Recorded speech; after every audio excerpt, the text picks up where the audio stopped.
വിവാഹിതരാകാൻ പോകുന്ന ചെക്കനും പെണ്ണും വികാരിയച്ഛനോട് ഒരു ചോദ്യം ചോദിക്കുന്നുണ്ട്.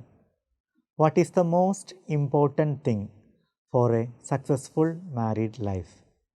വികാരിയച്ഛൻ ചിരിച്ചുകൊണ്ട് ആ ചോദ്യം അവരോട് തന്നെ ആവർത്തിക്കുകയാണ്. വിജയകരമായ ദാമ്പത്യ ജീവിതത്തിനായി ഏറ്റവും പ്രധാനപ്പെട്ട കാര്യം എന്താണ്? ഒത്തിരി നേരത്തെ മൗനത്തിനും കൂടിയാലോചനയ്ക്കും ശേഷം അവർ പറഞ്ഞു, finding A suitable partner is the most important thing for a successful married life. വിജയകരമായ ദാമ്പത്യ ജീവിതത്തിനായി ഏറ്റവും പ്രധാനപ്പെട്ട കാര്യം അനുയോജ്യയായ ജീവിത പങ്കാളിയെ കണ്ടെത്തുന്നതാണ്. അവരുടെ മറുപടി കേട്ട് ഒരു ചെറു പുഞ്ചിരിയോടെ വികാരിയച്ഛൻ പറഞ്ഞു, മക്കളെ, തെറ്റിപ്പോയി നിങ്ങളുടെ ഉത്തരം.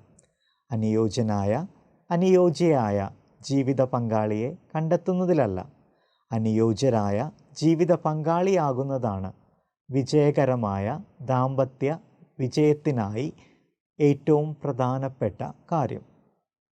സ്നേഹം നിറഞ്ഞവരെ, നമ്മൾ ഓരോരുത്തരും നമ്മുടെ ജീവിത പങ്കാളിയെ നമുക്ക് അനുയോജ്യരാക്കി മാറ്റുന്ന തിരക്കിലാണ്. എന്നാൽ നാം ഒരിക്കലും അവർക്ക് അനുയോജ്യരായ വ്യക്തിയായി മാറാൻ ശ്രമിക്കാറില്ല.